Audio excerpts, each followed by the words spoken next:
भोला सुबह सुबह अपने कुल्हाड़ी को लेकर जंगल की ओर जाने लगा। भोला रोज लकड़ियां तोड़कर लाता और गांव में जाकर बेचता। जो भी थोड़े पैसे मिलते उससे जैसे तैसे अपना पेट भरता। उस दिन जब भोला लकड़ी काटने गया, उसने देखा कि बहुत सारे पेड़ पहले से ही कटे हुए हैं। फिर अरे ये क्या, लगता है आज कलुआ मुझसे पहले आकर लकड़ियां तोड़कर चला गया। वैसे भी कलुआ को तो मुझसे बहुत ज्यादा लकड़ियों की जरूरत होती है, इसीलिए आया होगा। चलो अब जंगल के और अंदर जाना होगा। भोला और अंदर चला गया। उसने देखा कि बीच जंगल में बहुत से पेड़ थे। उन पेड़ों को देखकर अरे वाह, यहाँ पर तो बहुत सारे पेड़ हैं। अगले 2 महीनों तक भी रोज लकड़ियाँ काटूं तो भी कम नहीं पड़ेंगी। भोले ने पेड़ काटने के लिए कुल्हाड़ी उठाई। तभी उसने देखा कि ऊपर एक बंदरिया अपने नवजात बच्चे के साथ उस पेड़ पर बैठकर फल खा रही थी। वो बंदरिया इतने प्यार से अपने बच्चे को पकड़कर बैठी थी कि उनका प्यार देखकर भोला रुक गया। ये क्या करने जा रहा था मैं? अगर मैंने ये पेड़ काट दिया, माँ बंदरिया और उसके बच्चे का घर टूट जाएगा। नहीं, मुझे ऐसा नहीं करना चाहिए। शायद इस पेड़ पर बहुत सारे फल हैं, इसीलिए ये बंदरिया यहाँ रहती होगी। चलो मैं कोई ऐसा पेड़ काटता हूँ जिस पर किसी जानवर या पंछी का घर ना हो। भोला और आगे चला गया। उसने अपनी जरूरत के अनुसार लकड़ियाँ काटी और उन्हें बेचने चला गया। ऐसे ही दिन बीतते रहते हैं। भोला रोज उस बंदरिया और उसके बच्चे को देखता। कभी कभी भोला बंदरिया को खिलाने के लिए घर से रोटी भी ले आता। एक दिन जब भोला लकड़ी काटने गया, तब उसने देखा कलुआ उसी पेड़ पर कुल्हाड़ी चला रहा था जिस पेड़ पर उस बंदरिया रहती थी। कलुआ को उस पेड़ को काटते देख अरे कलुआ, ये क्या कर रहे हो? ये कैसा सवाल है? भगवान ने आंखों की जगह बटन लगाकर भेजा है क्या? दिखाई नहीं देता? लकड़ी काट रहा हूँ। वो तो मैं देख रहा हूँ कलुआ, लेकिन इस पेड़ की लकड़ी क्यों काट रहे हो? किसी और पेड़ की लकड़ी काटो। पेड़ पर देखो, एक बंदरिया का घर है, उसके साथ उसके नवजात शिशु भी हैं कलुआ। तो क्या हुआ? वो बंदरिया किसी और पेड़ पर चली जाएगी। इतने सारे पेड़ तो हैं। लेकिन कलुआ, लेकिन वेकिन कुछ नहीं। चल निकल जा यहाँ से। आया बड़ा मुझे सिखाने वाला। और सुन, इस पेड़ को तो पूरा मैं ही काटूंगा। ये ध्यान रखना, तुझे चाहिए तो कहीं और चला जा, नहीं तो ये देख रहा है ना कुल्हाड़ी, मुझे जरा सी भी देर नहीं लगेगी इस कुल्हाड़ी को तुझ पर चलाने में। कलुआ पेड़ काटने लगा। भोला बेचारा चाह कर भी कुछ नहीं कर पाया और आगे चला गया। दोपहर के समय जब भोला जंगल से लौट रहा था, तब सपने देखा कि कलुआ ने वो पूरा पेड़ काट डाला था। भोला को बहुत बुरा लग रहा था। तभी उसकी नजर पेड़ के एक बड़े लकड़ी के नीचे गई। वो बंदरिया उस लकड़ी के नीचे मरी पड़ी हुई थी। उसे देख भोला के आंखों में आंसू बहने लगे। भोला को लग रहा था कि शायद उसके बच्चे की भी मौत हो गई है। भोला उस बंदरिया के पास गया। तभी उसने देखा कि बंदरिया ने मरते हुए भी अपने बच्चे को अपने गोद में सुरक्षित रखा था। हे भगवान, तेरी महिमा अपरंपार है। इस बंदरिया ने मरते हुए भी अपने बच्चे को गोद में सुरक्षित रखा है। सच में माँ आखिर माँ ही होती है। लेकिन अब इस बच्चे का क्या होगा? कलुआ भी कितना दुष्ट है। मैंने बताया था उसे इस पेड़ पर इस बंदरिया का घर है, लेकिन उसने मेरी बात नहीं सुनी। फिर भोला ने गड्ढा खोदकर बंदरिया के शव को उस गड्ढे में डाल दिया। फिर उसके बच्चे को अपने गोद में उठाकर अपने साथ उसे घर ले आया। उस दिन एक बात से भोला अपने छोटे भाई की तरह उस बंदर को साथ रखने लगा। एक दिन भोला लकड़ी काटने गया था। तब क्यों भोला, सुना है तूने किसी बंदर को पाल रखा है? अरे खुद का पेट तो तुझसे भरता नहीं, अब उस बंदर को क्या खिलाएगा? वो वही बंदर है कलुआ, जिसकी माँ के तुम हत्यारे हो। मैंने तुम्हें कहा था कि उस पेड़ पर उस बंदरिया का घर है, फिर भी तुमने वो पेड़ काट दिया। वो बंदरिया पेड़ से गिरकर मर गई, इसीलिए मुझे इंसानियत के नाते उस बंदर को अपने साथ ले जाना पड़ा। अगर मैं उसे नहीं ले जाता तो इस जंगल में ऐसे ही उसकी मौत हो जाती। हाँ तो तू बड़ा दयावान है ना, सारी दुनिया की इंसानियत और अच्छाई एक तुझ में ही भरी हुई है ना। कलुआ, मेरी तुमसे विनती है कि आगे से तुम कोई भी पेड़ काटते समय थोड़ा ध्यान दो कि किसी जानवर पंछी का घर न टूटे। ए भोला, मैंने पहले भी एक बार तुझसे कहा था कि तू मुझे मत सिखा। जब तूने कुल्हाड़ी हाथ में लेना सीखा था ना, उसके कई साल पहले से मैं लकड़ी काट रहा हूँ। तू कौन होता है मुझे सिखाने वाला? रुक, तुझे अभी मजा चखाता हूँ। ऐसा कहकर कलुआ ने भोला को पीटना शुरू कर दिया। उसे पीटने के बाद भोला को उसने चेतावनी भी दी कि आगे से अगर वो इस गांव में लकड़ी काटने के लिए आएगा तो उसे अपनी जान से हाथ धोना पड़ेगा। बेचारा भोला घर आ गया और बंदर से बात करने लगा। चलो दोस्त, अब इस गांव से हमारा दाना पानी उठ गया है। उस कलुआ ने मुझे पीटकर साफ साफ चेतावनी दे दी है। अब अगर जान बचानी है तो इस गांव को छोड़कर जाना ही बेहतर होगा। चलो, हम कहीं और जाकर हमारी अपनी दुनिया बसाएंगे। भोला बंदर को अपने कंधे पर बिठाकर गांव से कहीं दूर जाने के लिए निकल गया। दिन बीत रहे थे और भोला दर बदर भटकते हुए काम की तलाश कर रहा था। ना तो उसे काम मिल रहा था और ना उसके रहने का कोई ठिकाना था। जैसे तैसे अपने लिए और बंदर के लिए वो एक वक्त का खाना जुटा पा रहा था। एक दिन ऐसे ही वो थक कर एक पेड़ के नीचे बैठा हुआ था। बंदर उसकी गोद में सोया हुआ था। तभी वहाँ एक योगी बाबा आए। प्रणाम योगी बाबा। कल्याण हो पुत्र। एक बात बताओ, तुम इस बंदर को ऐसे गोद में लेकर क्यों बैठे हो? बाबा, इसने अपनी माँ को खो दिया है। इसका इस दुनिया में कोई नहीं है, इसीलिए मैं इसे अपने साथ अपने घर ले आया था। लेकिन हमारे गांव के एक गुंडे की वजह से मुझे गांव छोड़ना पड़ा। अब मैं काम और सर पर छत ढूंढते हुए दर दर भटक रहा हूँ। पुत्र, तुम्हारा हृदय सच में कोमल है। तुमसे किसी का भी दुख नहीं देखा जाता। तुमने इस अनाथ बंदर की जिम्मेदारी लेकर इसे एक परिवार दिया है। तुम अगर चाहो तो मेरे साथ मेरे आश्रम में रह सकते हो। मेरे आश्रम में मेरे कुछ शिष्य रहते हैं और कई बार कितने साधु भी आते हैं। उनके भोजन और रहने की व्यवस्था की जिम्मेदारी अगर तुम उठाओ तो मुझे बहुत आनंद होगा। ये तो मेरी खुशनसीबी है बाबा। मुझे आपके साथ रहने में सचमुच खुशी होगी। लेकिन बाबा, मेरा ये बंदर भी मेरे साथ आएगा। मैं इसे कहीं नहीं छोड़ सकता। हाँ पुत्र, तुम इसके साथ आ सकते हो। भोला बाबा के साथ उनके आश्रम चला गया। भोला अब योगी बाबा के आश्रम में सफाई, भोजन व्यवस्था, हवन की सामग्री ले आना, बाबा जी के शिष्यों की सहायता करना, ऐसे सारे काम करने लगा। भोला का बंदर हमेशा उसके साथ रहता था।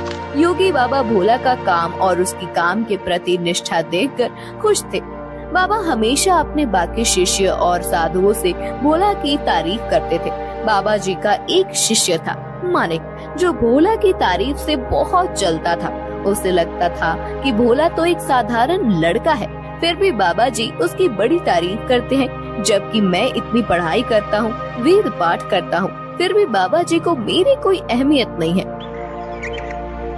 एक दिन, माणिक भैया, ये लीजिए, आपके लिए ये ताजे फल लेकर आया हूँ।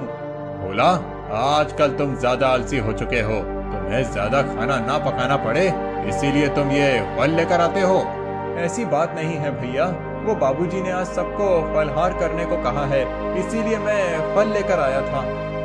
भोला बात कर ही रहा था कि तभी उसका दोस्त बंदर आया और उसने मानिक के फल खा लिए।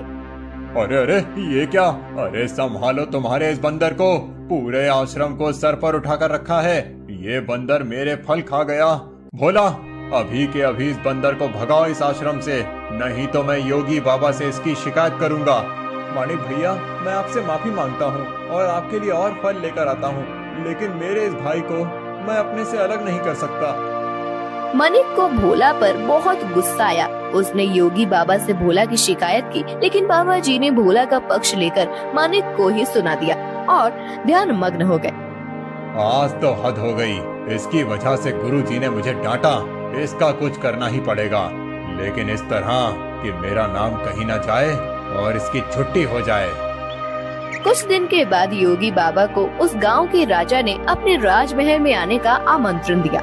योगी बाबा अपने शिष्यों के साथ भोला को लेकर राजमहल चले गए। राजा ने उनकी बड़ी आओ भगत की।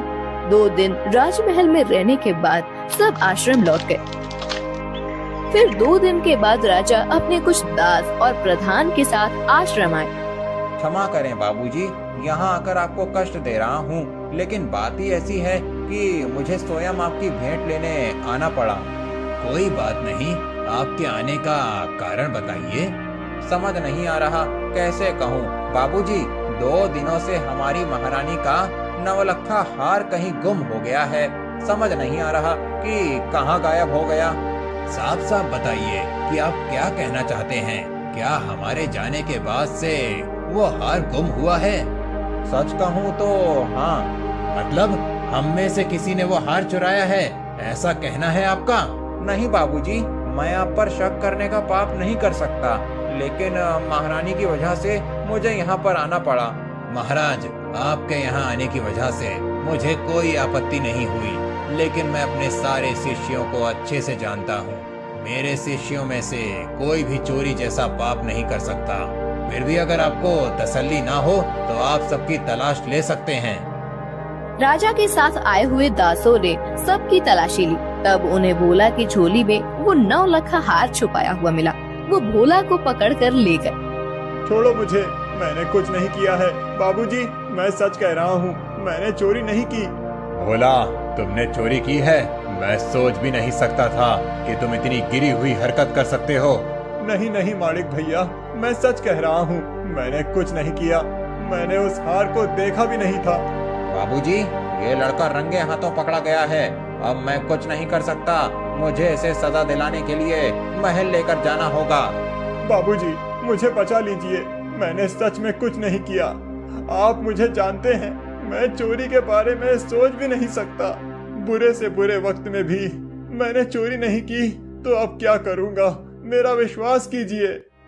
राजा के दास भोला को ले जाने लगे, तभी उनके पीछे से आवाज आई, रुकिए, मेरे भाई ने चोरी नहीं की है। सबने पीछे मुड़कर देखा। भोला का बंदर पीछे खड़ा होकर बोल रहा था, महाराज, मेरे भाई ने चोरी नहीं की है। ये हार किसी ने जानबूझकर उसके झोले में डाला है। ये क्या, एक बोलने वाला बंदर? हाँ, मैं एक बोलने वाला बंदर हूँ। मेरे बचपन से लेकर भाई मुझसे बात करते आए हैं। ये रोज मुझसे ढेर सारी बातें करते हैं। उन्हें बोलते हुए देख और उनकी बातें सुनकर ही मैंने बोलना सीखा है। मैं दावे के साथ कह सकता हूँ, मेरे भाई ने चोरी नहीं की है। अच्छा, तो तुम दावे के साथ कह रहे हो, तो तुम्हें ये भी पता होगा कि ये हार जानबूझकर इसकी झोली में किसने डाला? हाँ, मुझे पता है। इस माड़िक ने मेरे भाई के झोले में वो हार डाल दिया था। क्या तुम सच बोल रहे हो? नहीं नहीं बाबूजी, ये झूठ बोल रहा है। मैंने सच में चोरी नहीं की है। तुम्हारी लड़खड़ाती हुई जुबान ने सब सच कह दिया है माड़िक। मैं कभी सोच ही नहीं सकता था कि तुम ऐसा करोगे। सच सच बताओ, तुमने चोरी क्यों की? और उसका इल्जाम बेचारे भोला पर डालकर क्या करना चाहते थे तुम? मानिक ने अपनी जलन के बारे में सब सच सच बाबा जी को बता दिया। महारानी के हार की चोरी के जुर्म में मानिक को पकड़ लिया गया। फिर भोला, तुम्हारा ये बंदर सच में बड़े काम का है। ये हमारे राज्य की बड़ी मदद कर सकता है। मैं चाहता हूँ कि तुम इसके साथ हमारे राज्य के गुप्तचर बन जाओ और हमारे शत्रुओं की गतिविधियों पर नजर रखो। इस बंदर पर किसी को शक नहीं होगा और तुम आसानी से सब पर नजर रख पाओगे। इस काम के बदले में तुम्हें बहुत धन दिया जाएगा। राजा जी की बात भोला को सही लगी। योगी जी ने उसमें हामी भरी। भोला अब राज्य का पहला ऐसा गुप्तचर बन गया जिसका साथी एक बंदर था।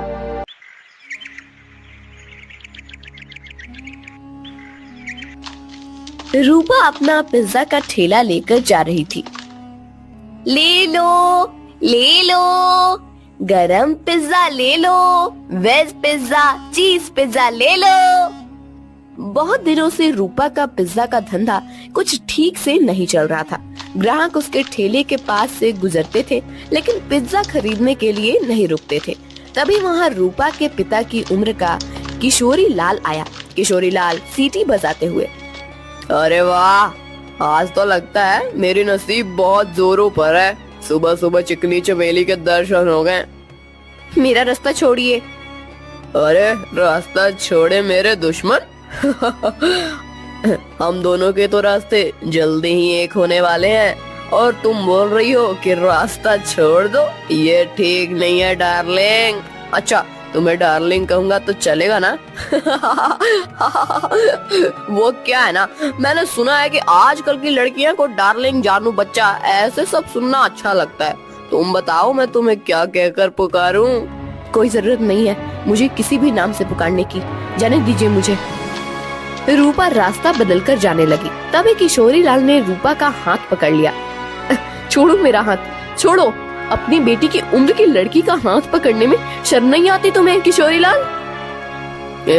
किशोरीलाल नहीं, सुनिए जी कहकर बुलाओ मुझे। और मुझे शर्माने की जरूरत नहीं है, शादी होने वाली है हमारी। तुम्हारी उस जुआरी बाप ने मुझसे कर्जा लिया था, कर्जा नहीं चुका पाया, इसलिए अपना घर उसने मेरे नाम पर दिया। ये तो मेरी रहमत समझो कि मैंने तुम लोगों को घर से बाहर नहीं निकाला। ये करके भी वो रुका नहीं, फिर से जुआ खेलने के लिए मुझसे पैसे लिए और कहा कि अगर पैसे नहीं चुका पाया तो मेरी बेटी से शादी कर लेना। अब एक तो तुम्हारे बाप को कहो कि मेरे पैसे लौटाए, नहीं तो तुम मुझसे शादी करने के लिए तैयार हो जाओ। हाँ। रूपा मायूस होकर घर चली आई। उसने अपनी माँ भारती को रोते हुए सब बात बता दी। तभी रूपा के पिता, अरे सही तो कह रहे थे सेठ, तुम्हारे तो नसीब खुल गए हैं कि इतने अमीर आदमी से तुम्हारी शादी होगी। नहीं बापू, मैं इतने बड़े आदमी से शादी नहीं करूंगी, चाहे कुछ भी हो जाए। और माँ, आज के बाद मैं नहीं जाऊंगी पिज्जा का ठेला लेकर। रूपा अंदर जाकर रोने लगी। अगले दिन से भारती पिज्जा बेचने जाने लगी। कुछ दिन हो गए, लेकिन फिर भी जितनी जरूरत थी उतना धंधा नहीं हो रहा था। भारती बहुत परेशान हो गई थी। दिन भर पूरे गांव में घूमने के बाद रात को भारती घर जा रही थी। वो एक जगह पर बैठ गई। हे भगवान, और कितनी परीक्षा लोगे हमारी? इतनी मेहनत करके भी पैसे हाथ में नहीं आते। पति है जिसे जुआ खेलने से फुर्सत नहीं मिलती। एक लौती बेटी है, इतनी रूपवती है, लेकिन उसके पीछे वो किशोरीलाल पड़ा है। मेरी बेटी को उस किशोरीलाल के चंगुल से कैसे बचाऊं? पता नहीं ये पिज्जा का धंधा क्यों चल रहा है। अगर पैसे नहीं मिले तो क्या करूंगी? भारती अपने आप से बात कर रही थी। तभी उसके पास एक बूढ़ी दादी आकर बैठ गई। क्या हुआ बेटी, क्यों रो रही हो? क्या बताऊं अम्मा, मेरे जीवन में इतनी परेशानियां हैं कि क्या कहूं। भारती ने अपनी राम कहानी बूढ़ी अम्मा को बताई। बेटा ये लो, कल से तुम ये मसाला डालकर पिज्जा बनाना। देखना, इस जादुई मसाले से जो पिज्जा बनेगा उसका स्वाद के चर्चे दूर दूर तक होंगे। जल्द ही तुम्हारी सारी परेशानियां दूर हो जाएंगी। भारती को वो मसाला देकर बूढ़ी अम्मा गायब हो गई। अगले दिन भारती ने उस जादुई मसाले से पिज्जा बनाया। अरे वाह माँ, आज तो पिज्जा की खुशबू बहुत अच्छी आ रही है। मैं एक खाकर देखूं? वाह माँ, ये तो सच में बहुत अच्छा बना है। कैसे बनाया तुमने ये? इसमें कुछ अलग डाला है क्या तुमने? हाँ, कल रात को ये थक कर उस पुराने खंडर के पास बैठी थी, तभी वहाँ एक बूढ़ी अम्मा आई थी। मैं बहुत परेशान होकर रो रही थी। तभी उन्होंने मुझे मेरे रोने का कारण पूछा। जब मैंने उन्हें हमारे बारे में सब सच बताया, तब उन्होंने मुझे ये मसाला दिया और कहा कि इसमें पिज्जा में डालकर पिज्जा बनाऊंगी तो पिज्जा का स्वाद बढ़ जाएगा। वही मसाला में डाला है अभी इसमें। क्या? उस खंडर के पास? माँ, तुम्हें पता नहीं वहाँ क्या है? तुम इतनी डर क्यों रही हो? ऐसा क्या है वहाँ पर? अरे माँ, कहते हैं कि वहाँ पर एक बूढ़ी का भूत रहता है। तुम्हें जो बूढ़ी अम्मा मिली थी, कहीं वो वही भूत तो नहीं थी? ये क्या बोल रही हो तुम बेटा? कल मेरी मुलाकात एक भूत से हुई थी, लेकिन उसे देखकर ऐसा लग तो नहीं रहा था। लेकिन माँ, ये तो सोचो कि कोई सामान्य औरत तुम्हें जादुई मसाला कैसे देगी? हो ना हो वो जरूर कोई भूत ही होगी। अब वो कोई भी हो, क्या फर्क पड़ता है? अगर उसके इस मसाले की वजह से हमारे पिज्जा की बिक्री बढ़ गई तो अच्छी ही है ना। सोचो, हम उस किशोरीलाल के सारे पैसे चुका देंगे तो उसे तुम्हारा पीछा छोड़ना होगा। हाँ, ये बात तो है। सिर्फ एक बात याद रखना, किसी को कानो कान खबर ना हो कि हमें किसी भूतनी ने जादुई मसाला दिया था। भारती अपना ठेला लेकर निकल पड़ी। जादुई पिज्जा की महक पूरे गांव में फैल रही थी। अरे भारती, आज तो बहुत बढ़िया खुशबू आ रही है तुम्हारे ठेले से। जरा एक दो पिज्जा खिलाओ तो। भारती ने लालचंद को गर्मा गर्म पिज्जा सॉस के साथ दिया। लालचंद पिज्जा खाने लगा। अरे वाह क्या स्वाद है, वाह वाह मजा आ गया। भारती क्या खूब पिज्जा बनाया है, आज तुमने सच में दिल खुश हो गया। वैसे तो मुझे ये पिज्जा विज्जा कुछ खास पसंद नहीं है, ये तो सारे नए जमाने के चोचले हैं, लेकिन उसकी सुगंध इतनी अच्छी आ रही थी कि मेरा जी मचल गया। ओह ये लो पैसे, और एक काम करो 4 पिज्जा पैक करके देना, घर पर ले जाता हूँ, बच्चों को बहुत पसंद आया।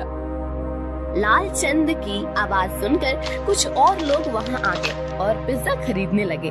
भारती बहुत ज्यादा खुश हो गई क्योंकि आज उसकी बोनी ही एकदम बढ़िया हो गई थी। कुछ देर के बाद भारती गांव से होकर कॉलेज पर चली गई। कॉलेज के बहुत सारे बच्चों ने पिज्जा खरीदा। दोपहर तक सारे पिज्जा खत्म हो गए। भारती घर आ गई। माँ इतनी जल्दी आ गई आज? अरे पूछो ही मत, आज तो गजब हो गया, सच में उस मसाले ने तो कमाल कर दिया। जब मैं यहाँ से निकली थोड़ी दूर पर लालचंद सेठ मिल गए, पिज्जा की खुशबू से गीचे चले आए। 2-3 पिज्जा खा लिए उन्होंने और 4 पैक करके घर ले गए। इतनी तारीफ कर रहे थे पिज्जा की कि क्या ही बताऊं। उनकी आवाज सुनकर कुछ और गांव वाले आए और उन्होंने भी पिज्जा खरीद लिया। आज तो बहुत अच्छी बोनी हो गई थी। फिर मैं कॉलेज पर चली गई, वहाँ भी बच्चों की खाने की छुट्टी हुई थी, क्या कहते हैं उसे, हाँ रिसेस। बहुत से बच्चे बाहर आए और पिज्जा लेकर चले गए। सारे पिज्जा खत्म हो गए। अरे वाह, मतलब भूतनी ने दिए हुए मसाले ने आपका काम कर दिया। माँ अगर रोज ऐसे ही पिज्जा की बिक्री होने लगी तो बहुत जल्द हम सारा कर्जा चुका देंगे। हाँ बेटा ऐसा ही होगा। एक दिन रूपा, मैं सोच रही हूँ कि मैं दोपहर को घर आ जाती हूँ, बाद में पूरा टाइम मैं खाली बैठ रहती हूँ, तो क्यों न शाम के समय भी पिज्जा का ठेला लगाना शुरू कर दूँ। लेकिन माँ तुम कितना काम करती हो, शाम को भी काम करोगी तो थक नहीं जाओगी? थक तो जाऊंगी, लेकिन सोचो मुनाफा भी तो दुगना हो जाएगा। अगले दिन से भारती शाम के समय भी जादुई पिज्जा का ठेला लगाने लगी। उसे दुगना मुनाफा होने लगा। कुछ दिनों में भारती के पास बहुत सारे पैसे जमा हो गए। एक दिन वो कर्ज के सारे पैसे लेकर किशोरी लाल के कोठी पर चली गई। आओ आओ भारती, आज सुबह सुबह मेरी कोठी पर, लगता है शादी की बात करने आई हो। किशोरी लाल, मैं पागल नहीं हूँ जो मेरी रूपवती बेटी का हाथ उसके बाप की उम्र के आदमी के हाथ में दे दूं। बिल्कुल तुम पर ही गई है तुम्हारी बेटी। कुछ दिन पहले वो भी यही कह रही थी, लेकिन शायद तुम दोनों को अभी तक समझ नहीं आया है कि रमेश ने ही मुझसे वादा किया है कि अगर उसने लिए हुए कर्जे को वो चुका नहीं पाया तो वो रूपा का हाथ मेरे हाथ में दे देगा, और तुम लोग तो मुझे पैसे वापस करने से रहे। तो तुम्हारे पास चारा ही क्या है? अपने सपनों से बाहर आओ किशोरी लाल। कहीं ये कांच का सपना टूट गया तो उस टूटी हुई कांच के टुकड़े आँखों में चुभ जाएंगे और आँखों से खून बहने लगेगा। ये लो, मैं पैसे लेकर आई हूँ, तुम्हारा सारा कर्जा सूद समेत लौटा रही हूँ। क्या? कैसे? वो भी इतने सारे पैसे आए कैसे तुम्हारे पास? ये ले तेरे पैसे, और आगे से मेरे दरवाजे पर आने की जरूरत मत करना। और हाँ, मेरी बेटी को आंख उठाकर भी मत देखना आज के बाद। भारती किशोरी लाल के कोठी से चली गई। किशोरी लाल अपने कंप्यूटर के सामने बैठकर स्टॉक एक्सचेंज में ट्रेड करने लगा। कुछ दिनों के बाद भारती को कॉलेज के कैंटीन में पिज्जा बनाने का काम मिल गया। उसने अब पिज्जा का ढाबा शुरू कर दिया था। दोपहर में भारती कॉलेज के कैंटीन में काम करती थी और शाम को रूपा के साथ मिलकर अपना पिज्जा ढाबा चलाती थी। एक दिन किशोरी लाल के कोठी पर, पापा आप ऐसे सर पर हाथ रखकर क्यों बैठे हैं? क्या बताऊं बेटी, कुछ दिनों से शेयर्स लगातार गिर रहे हैं, मुझे बहुत बड़ा लॉस हो गया है। क्या? तो अब आप क्या करेंगे? आप अब क्या, जितना भी पैसा बचा है उसे भी लगा देता हूँ। अगर 2 दिनों में शेयर्स ऊपर चले गए तो डूबे हुए सारे पैसे वापस मिल जाएंगे। लेकिन अगर ऊपर नहीं गए तो? शुभ शुभ बोल कल मुही, एक तो मैं पहले ही इतने टेंशन में हूँ और तू ऐसी बातें कर रही है। जा अब यहाँ से। 3 दिन बीत गए लेकिन शेयर मार्केट ऊपर नहीं आया। किशोरी लाल के बचे खुचे पैसे भी डूब गए। उसे अपनी कोठी भी बेचनी पड़ी। अब किशोरी लाल रास्ते पर आ गया था। किशोरी लाल को लॉस से इतना धक्का लगा कि उसकी हालत बहुत खराब हो गई और उसने बिस्तर पकड़ लिया। घर की जिम्मेदारी अब शीतल पर आ गई। गांव में ही एक छोटे से टूटे फूटे घर में दोनों रहने लगे। 3 महीने के बाद, पापा ये लीजिए, दवाई पी लीजिए। बेटा, दवाई के लिए पैसे कहाँ से आए तुम्हारे पास? पापा, मैं एक जगह करती हूँ, उससे जो पैसे आते हैं उसी में दवाई लेकर आई हूँ। और पापा, मैंने इस घर का किराया भी दे दिया है और खाने के लिए राशन भी भर दिया है। अब आप सो जाइए, मुझे काम पर जाना है। ये सब उस भारती की वजह से हुआ है। जिस दिन से वो आकर मुझे खरी खोटी सुना कर गई, उसकी बेटी भी हाथ से चली गई। मैं छोड़ूंगा नहीं उस भारती को। पापा, अब तो समझिए, इसमें भारती चाची की कोई गलती नहीं है। रूपा मेरी उम्र की है। उसके साथ शादी की बात करने के बारे में सोचते हुए आपको ही शर्म आनी चाहिए थी। कौन सी माँ चाहेगी कि उसकी बेटी की शादी ऐसे आदमी से हो? मुझे बहुत दया आ रही है उन पर। दया तो उन्होंने हम पर दिखाई है पापा। मैंने आज तक आपको बताया नहीं, लेकिन हमारा घर जो चल रहा है ना, वो उनकी वजह से है। मैं भारती चाची के ढाबे पर ही काम करती हूँ। क्या सच? हाँ पापा, आपने उनके साथ इतना बुरा किया, उनका घर ले लिया, फिर भी उन्होंने हमारे बुरे वक्त में हमें सहारा दिया है। किशोरी लाल शीतल की बात सुनकर हक्का बक्का रह गया। उसने भारती को घर बुलाकर माफी मांगी। रूपा से बदतमीजी करने के लिए रूपा से भी माफी मांगी। शीतल भारती के साथ काम करते हुए पैसे कमाने लगी और धीरे धीरे उनकी भी जिंदगी सुधर गई।